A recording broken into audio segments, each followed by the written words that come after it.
Bom dia, mais uma manhã com Deus, priorizando a palavra de Deus. E nesta manhã do dia 8 de janeiro, nós vamos meditar de Gênesis, do capítulo 23 ao capítulo 26. E que a paz do Senhor encha o teu coração nesta manhã. Capítulo 23, como eu mencionei ontem, vai falar sobre a morte de Sara. Isso mesmo.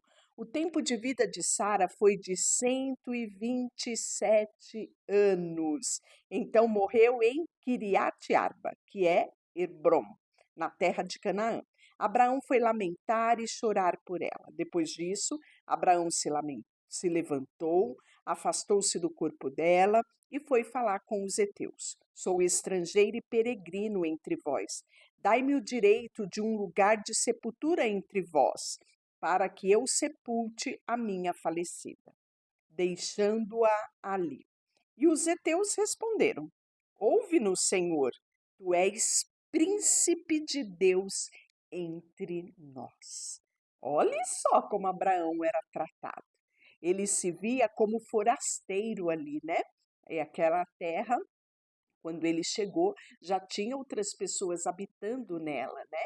E ele ficou por ali. E, claro, toda civilização tem o seu próprio cemitério. E antigamente só era permitido sepultar ali as pessoas que eram daquela terra. Então, como Abraão era considerado forasteiro, né, ele não sepultaria os seus entes queridos naquela terra, porque ele estava, segundo a tradição, apenas de passagem por ali.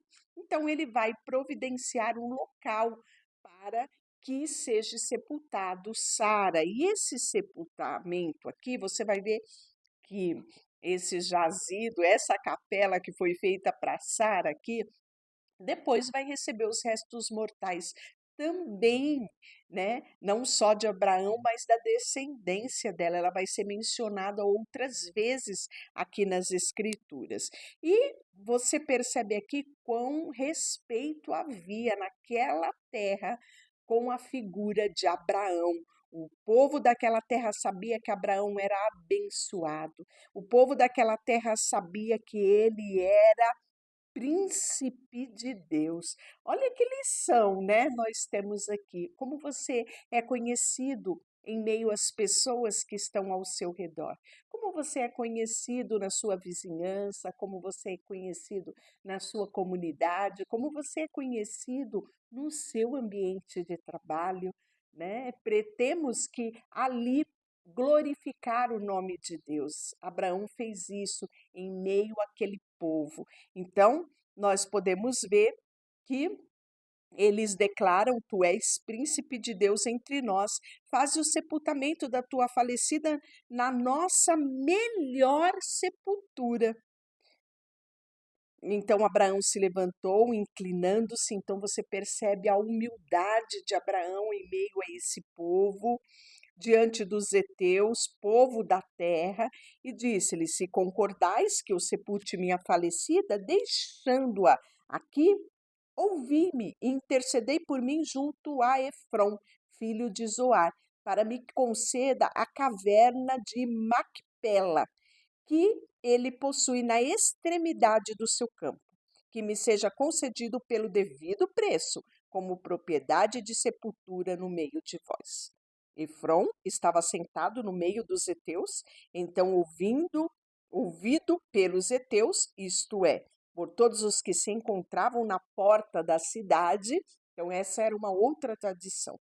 Quando você iria falar de negócios, você estava sempre em reunião com os povos ali daquele lugar, com os anciões da terra, juntamente com aquela pessoa que você iria fazer negócio, e ali na presença de todos, na porta da cidade, você firmava o negócio que você queria fazer, né? Então ele ouve e ele diz, né? Concedo-te o campo também e a caverna que nele está. Na presença dos filhos do povo, eu a concedo a ti. Faze o sepultamento da tua falecida. Então Abraão se inclinou diante do povo da terra e falou a Efrom, ouvido pelo povo da terra. Se estás de acordo, peço-te que me ouça. Pagarei o preço do campo. Recebe-o de mim e sepultarei ali a minha falecida. Respondeu Efrom a Abraão: Meu senhor, ouve-me. O terreno vale 400 ciclos de prata. E o que é isso entre mim e ti? Portanto, faze o sepultamento da tua falecida.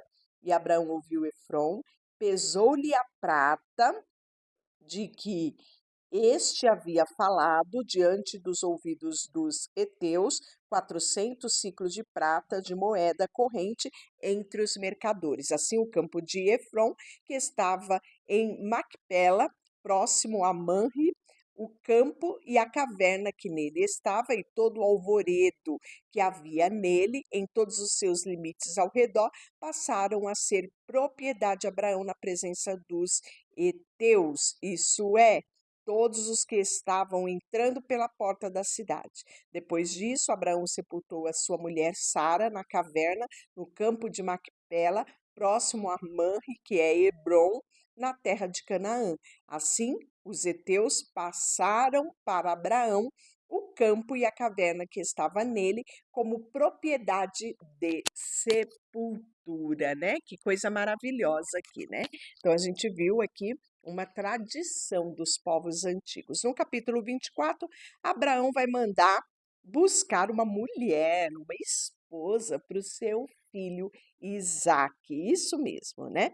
Então Abraão já estava velho, de idade avançada, o Senhor havia abençoado ele em tudo.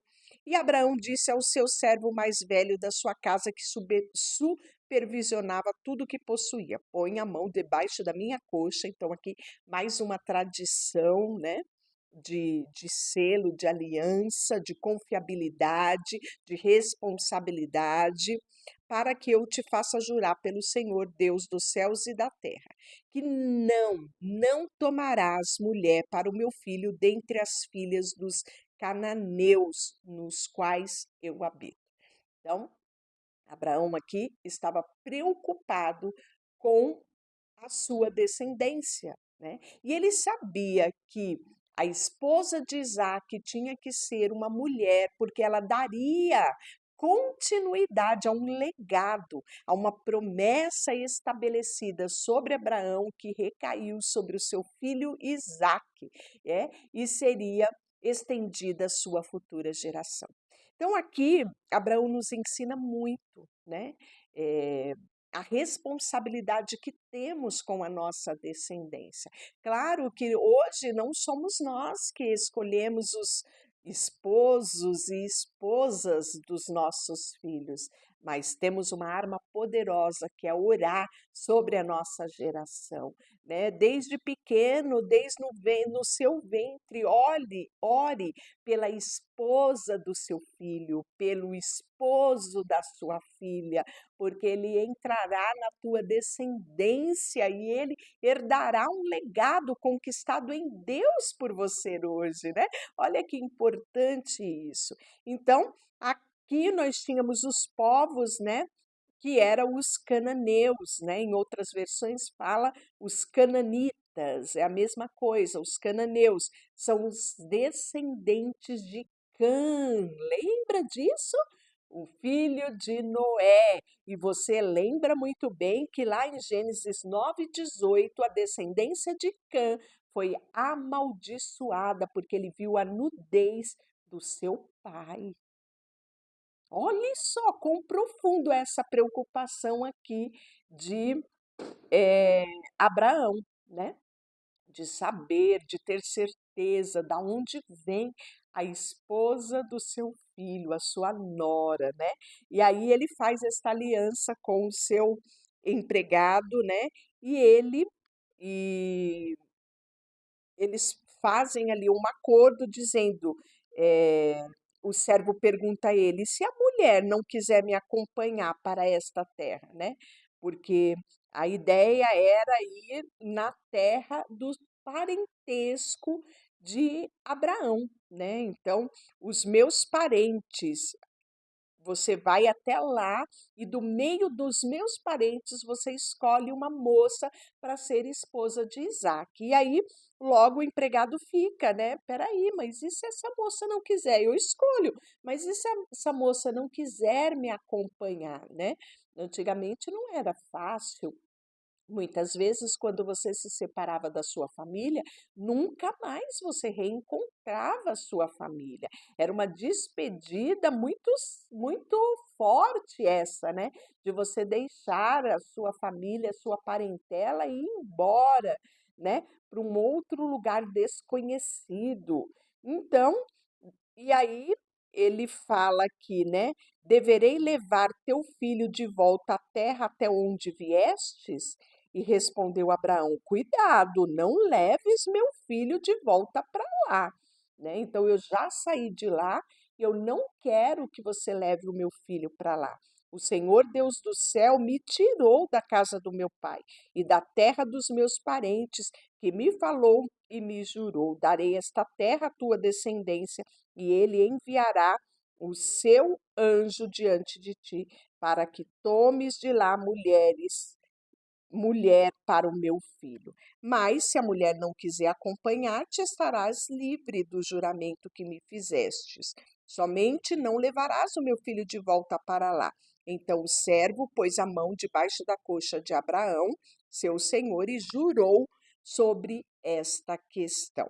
E aí o servo vai pegar os camelos do seu senhor, porque todos os bens do seu senhor estavam no seu poder, ele era aquele governante chamado Eliezer, né? Em outras, alguns falam Eleazar, outros Eliezer, e ele era aquele que comandava tudo. E antes mesmo de nascer Isaac, né? Nós sabemos que Abraão tinha a intenção de deixá-lo como herdeiro. Então, tamanha estima tinha esse empregado, né? Ele era tido como um filho ali para Abraão, né? Ele tinha toda a confiança do seu senhor. E aí nós vamos ver que o servo pega os camelos, né, pela tarde, na hora em que as mulheres saíam para tirar água. Ele fez os camelos se ajoelharem junto ao poço, então ele já tinha viajado, já estava lá no local. E aí ele faz esse ato, né, para como prova, para saber, né, como ele, como viria, como ele conheceriam as moças. Então ele vai até esse poço, sabendo que ali as moças iriam tirar água no final da tarde. E aí ele diz que aqui estava ele junto, em pé, junto à fonte, e as filhas dos homens dessa cidade estão saindo para tirar água. Faze com que a moça que eu disser, abra o teu cântaro para que eu beba, ela responda, bebe. E depois darei de beber aos camelos, seja ela esta que designaste ao meu servo Isaque. E assim saberei que tratastes com bondade para com o meu senhor. Então, Eleazar, né, também faz ali uma oração a Deus, pedindo a Deus que desse a ele, mostrasse a ele quem era essa moça. E antes que ele acabasse de falar, sabe quem aparece aqui na cena? Rebeca, isso mesmo, filha de Betuel, filho de Milca, mulher de Naor. Lembrou desse nome? Pois bem, e esse Naor era irmão de Abraão, né? E ela estava com o seu cântaro nos ombros. E a moça era muito atraente, virgem, a quem homem algum havia tido intimidade. Ela desceu a fonte, desceu o seu cântaro e subiu de volta. Então o servo correu-lhe ao encontro e disse: Deixa-me beber e um pouco de água do teu cântaro. E ela respondeu: Bebe, meu senhor. Então, com presteza,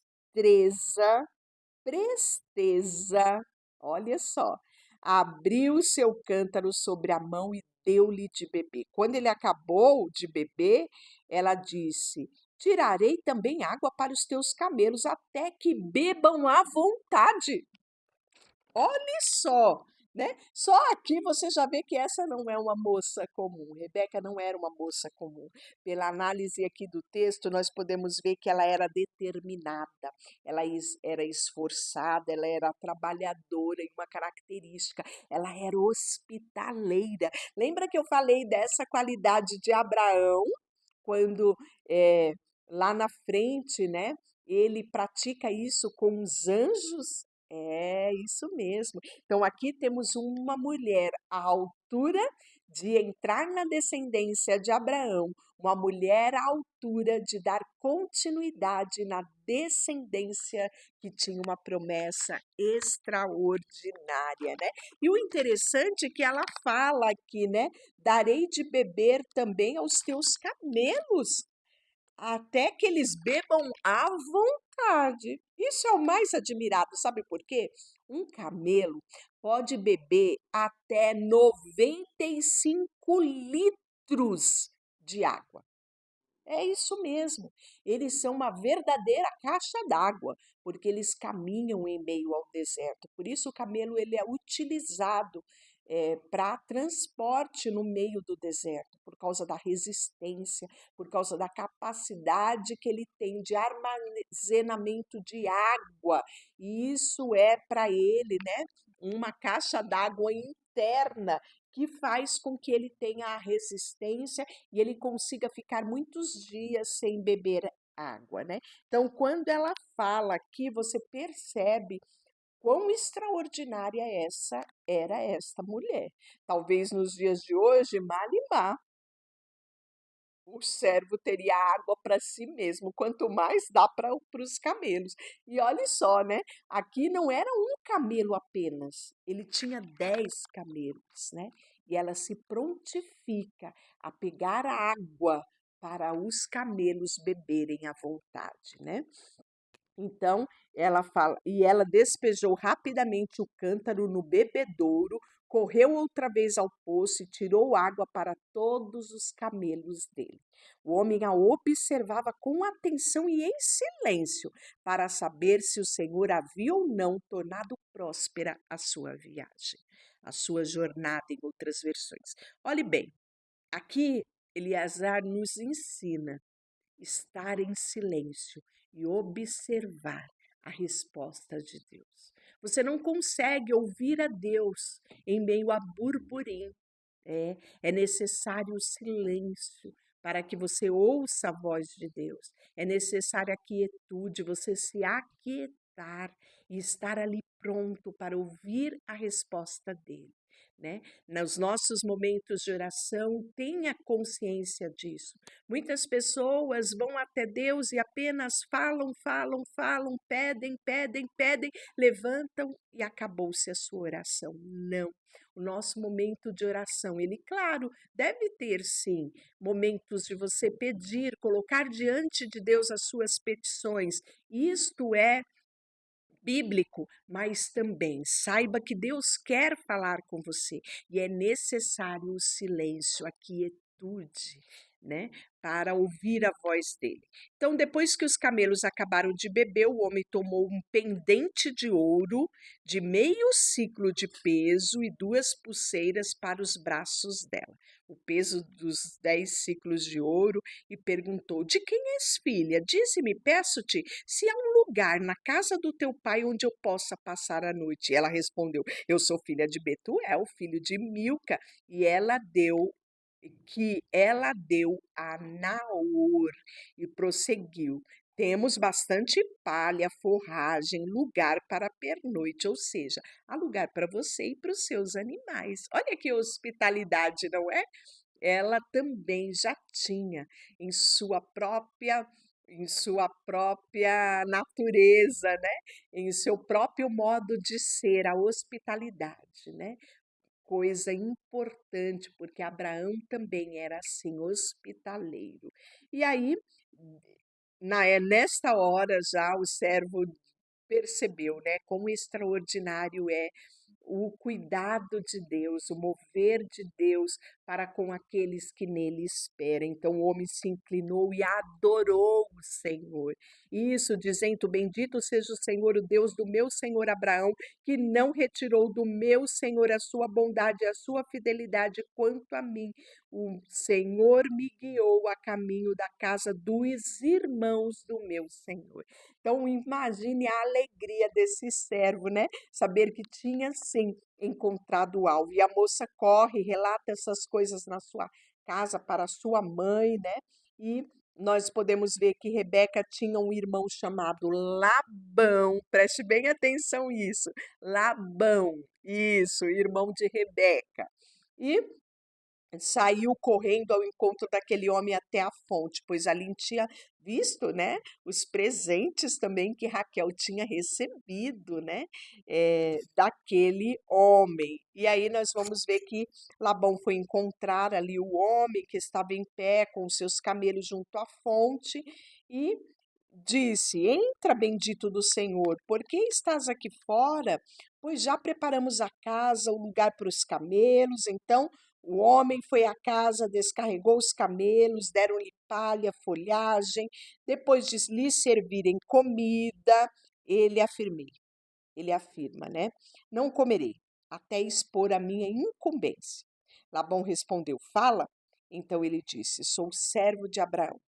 O Senhor tem abençoado muito meu senhor e o tem prosperado. Deus deu-lhe ovelha, gado. E aí vai contando a história, né, da trajetória que Naor, né, não ouvia há muito tempo, né, tinha se separado do seu irmão, né, e conta toda a história, por que que ele estava ali, porque ele tinha prometido para o seu senhor, né, que não daria filha, eh, nenhuma esposa a Isaque, o seu filho, senão aquela que viesse da sua parentela. Então ele fala tudo isso e aí ele disse, né, o Senhor, cuja presença tem andado, enviou o seu anjo contigo e me deu sucesso, né, na minha trajetória. Então cheguei hoje junto à fronte. E aí antes que acabasse de falar, no meu coração apareceu Rebeca com o seu cântaro no ombro, né? E aí ele conta toda a hospitalidade de Rebeca, e aí ele fala: portanto, se agora haver de tratar com bondade e com fidelidade o meu Senhor, dize-me, se não, também dize-me, para que eu vá para a direita ou para a esquerda. Então Labão e Betuel responderam: e isto procede do Senhor, nada podemos dizer, nem mal nem bem. Rebeca está diante de ti, toma e vai-te, e que ela se torne a mulher do filho do teu senhor, como disse o Senhor. Quando, quando o servo de Abraão ouviu as palavras dele, prostrou-se, não diante deles, mas diante do Senhor. Mais uma vez, né, Eliezer reconhece que tudo vem do Senhor. E aí, então o servo tirou as joias de prata, vestidos, deu a Rebeca, deu presentes aos irmãos, à mãe dela, e foi aquela comemoração, né? Comeram, beberam, passaram a noite. Quando se levantaram na manhã seguinte, o servo disse: Deixa-me ir. Né? E aí nós vamos ver que o irmão da moça ainda disse, né? Fica alguns dias aqui conosco, até que a gente se despida, né? Até que a gente curta pelos últimos momentos, né? A nossa irmã aqui, né? E ele não, ele é irredutível, dizendo: Deixa-me partir. Até que ele consulta Rebeca, chamaram Rebeca, e aí perguntam para ela: Eita, tu irás com este homem? E respondeu ela, né? Irei, curta e grossa, sem mimimi, né? Ela estava pronta. Ela estava pronta para prosseguir. Olha que coisa, né? Ela não sabia o que esperaria ela. Ela tinha apenas a história, né? Contada por Eleazar, o servo de Abraão. Mas ela prontamente decidiu ir. E aí se despediram, né? eh, dos seus irmãos, foi abençoada por eles, né? E olha a bênção que foi proferida sobre Rebeca. Nossa irmã, se tu mãe de milhares, que a tua descendência domine a cidade dos teus adversários. Assim a Rebeca se levantou, ela e as suas servas, montando nos camelos, seguiram um homem, e o servo partiu, levando Rebeca. Isaque tinha vindo do caminho de Ber-lai-roi, pois habitava na terra de Negueb. Isaque havia ido ao campo numa tarde, para fazer o quê? Para meditar. E levantou os olhos e viu os camelos. Então, nós sabemos que Isaque já sabia, né? O que Eleazar tinha ido fazer. E imagine a expectativa que havia no coração de Isaque sobre este momento, né? E nesse momento, Rebeca também levantou os olhos e quando ela viu Isaque, desceu do camelo e perguntou para o servo, né? Quem é aquele homem que vem pelo campo ao nosso encontro? E o servo respondeu, é o meu senhor. Então ela pegou o véu e se cobriu. E o servo contou a Isaque tudo o que havia feito. Isaque levou Rebeca para a tenda de Sara, sua mãe, e a tomou. Como sua mulher. E ele a amou. Assim, Isaque foi consolado depois da morte da sua mãe. Capítulo 25, nós vamos ver que Abraão ele não fica sozinho. Ele toma uma outra mulher chamada Quetura. Isso. E ela deu à luz, né? A Zinra, Joksã, Medã, Midian, Isbaque, Sua. Então, os filhos de Dedã foram Assurim. Então, os filhos de Midian foram Efã, Éfer. Então, ela teve filhos, esses filhos se casaram, a descendência de Abraão continuou a aumentar, né, naquele lugar. E aí, todos os filhos de Quetura, né, mostra aqui no início do capítulo 25. Mas Abraão deixou tudo quanto possuía para Isaque, que era o seu filho da promessa. No entanto, ele vai dar presentes aos filhos de suas concubinas, e ainda em vida afastou-os de seu filho Isaque, enviando-os ao Oriente, sim, para a terra ocidental. E o tempo de vida de Abraão foi de 175 anos. Abraão expirou morrendo em boa velhice. Olha que coisa boa, né? Boa velhice, ele era idoso e de muitos anos, né? Então ele já estava muito acima da média, porque Deus já tinha dito, né, que não iria contender com o homem. Deus já tinha colocado ali uma idade de 120 anos, né?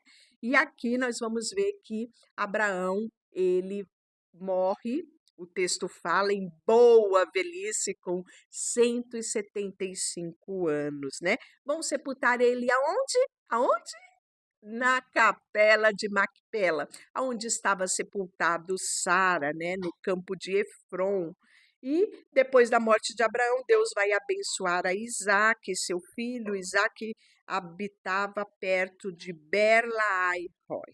Estas são as gerações de Ismael, é o que ele fala aqui no versículo 12, né? Ismael, o primeiro aqui, o filho de Abraão, filho primogênito, filho da escrava Agar, né? Então, Deus já tinha dito que ele também seria abençoado, seria próspera a descendência. E é interessante o texto sagrado trazer aqui, né, do versículo 12 ao versículo 18, falando sobre a descendência de Ismael, porque aqui nessa partezinha você já vê o cumprimento de uma promessa que Deus tinha dado a Abraão quando do nascimento de Ismael, para que Abraão tranquilizasse o seu coração, né? Então, estas são as gerações de Ismael, filho de Abraão, que Agar, a egípcia, serva de Sarai, lhe deu. Esses são os nomes dos filhos de Abraão, por ordem segundo as suas gerações. O primogênito de Ismael foi Nebaiote, depois Quedar, Abidel, Bizão, Misma, Dumá, Massá, Haddad, Tema, Getur, Nafis, Quedemá. Estes são os filhos de Ismael e os seus nomes dados às suas vilas. E ele fala mais aqui, e os seus acampamentos, 12 chefes segundo as suas tribos. Olha que interessante, não é? Também de Ismael se originou 12 tribos. E isso era cumprimento de promessa, promessa estabelecida em Gênesis 17, 20, que de Ismael Deus suscitaria uma herança próspera, uma herança, né, também abençoada, porque era sangue de Abraão, né? E Abraão era ali, né, o ponto-chave daquela promessa, da bênção que veio sobre a vida de Abraão. Então, não só Isaac, sendo filho da promessa, seria abençoado, mas Ismael também seria abençoado. E lá em Gênesis 17, 20, fala que ele teria uma descendência também numerosa, que ele teria 12 tribos. Isso mesmo. E aqui esse texto, né, vem nos dar o resultado desta promessa. E aí nós vamos ver que os descendentes de Isaac também é relatado logo em seguida, né? Vamos ver aqui, Isaac orou com e interessante aqui que estas são as gerações dos filhos de Abraão. Abraão gerou Isaac. Isaac tinha 40 anos quando casou-se com Rebeca. Mas olha só, Rebeca era estéril, igualzinho à mãe de Isaac. Preste atenção nesses detalhes das escrituras. E o que vai acontecer? Isaac orou. Não foi pouco, não. O texto fala que ele orou com insistência ao Senhor em favor da mulher, pois ela era estéril. E o Senhor ouviu suas orações e Rebeca, sua mulher, engravidou. Agora, mais um detalhe aqui: os filhos lutavam dentro do seu ventre. Imagina, naquela época não se tinha ultrassom, não se sabia como era, né, ter filhos gêmeos, né?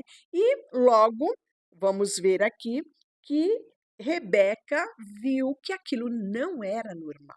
Havia briga dentro do seu ventre. E sabe o que ela fez? Ela foi consultar ao Senhor. O texto diz: por que estou assim?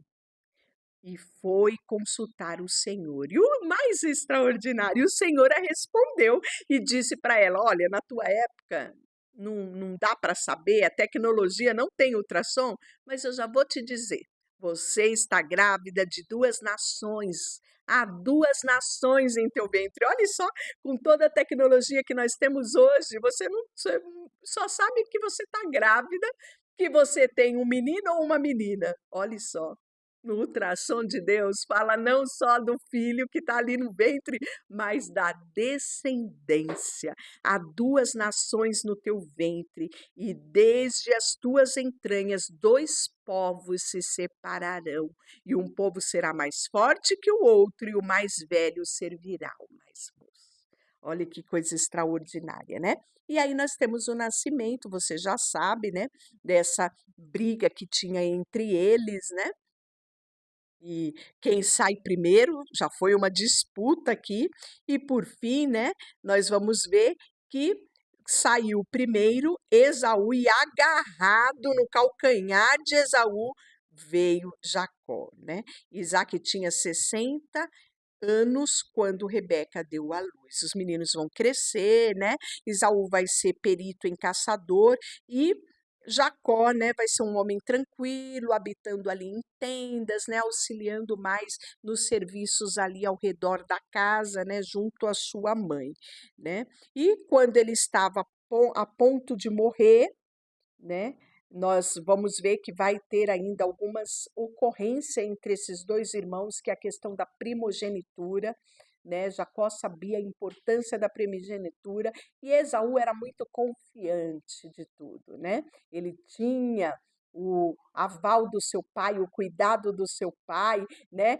Já mostra aqui nas escrituras que Isaac apreciava e gostava muito do seu filho Esaú, né? Enquanto a sua mãe gostava já de Jacó. Havia essa questão aqui de amor, de preferências, né? Isso é tão prejudicial dentro de uma família. Então, nós vamos ver que Jacó se aproveita de uma fragilidade do seu irmão, que foi a fome, né? Então, quando uma pessoa está com fome, isso é uma fragilidade dela. E vamos ver que aqui Jacó se aproveita da fragilidade, da fome, daquele momento de fome, e pega do seu irmão, né, adquire do seu irmão por um prato de lentilha o direito de primogenitura, né? Então, nós vamos ver que vai ter fome naquela terra, e Isaac vai para Gerar. E aqui vai acontecer exatamente aquilo que aconteceu com seu pai Abraão. Ele vai dizer aqui que Rebeca, que era uma mulher muito bonita, nós já vimos isso, né, na descrição do servo Eliezer, que Rebeca era muito bonita e ele fica preocupado de que os homens daquela terra o matassem para ficar com a sua esposa. E aí combina com ela e ela vai dizer que é irmã dele. E aqui é uma mentira, não tem meia verdade aqui é a mentira absoluta. Então você percebe, né? Aquilo que lá com Abraão era uma meia mentira, aqui se tornou uma mentira inteira, né? Se há meias mentiras, meias verdades. Pois bem, né? Então aqui nós vamos ver que o próprio Abimeleque, né, é enganado novamente lá pelo pai e agora pelo filho, né? Isso mesmo, Abimeleque foi contemporâneo tanto do pai quanto do filho. E aí nós vamos ver que mais uma vez acontece isso aqui, né? A briga entre os servos de Isaac, os servos daquele lugar quanto ao poço, por conta de que a água era algo muito valioso naquela época. Então, todas essas narrativas estão aqui no capítulo 26. Você percebeu que hoje nossa leitura foi longa, né? Com muitos detalhes. Amanhã nós vamos falar que o capítulo 27 já vai falar já da morte de Isaac. Deixa eu orar por você, Senhor, nesta manhã. Colocamos diante de Ti tudo que temos, tudo que somos. A nossa vida esteja sempre diante de Ti. E o Senhor sempre nos guie os passos. Em nome de Jesus, amém. Deus te abençoe.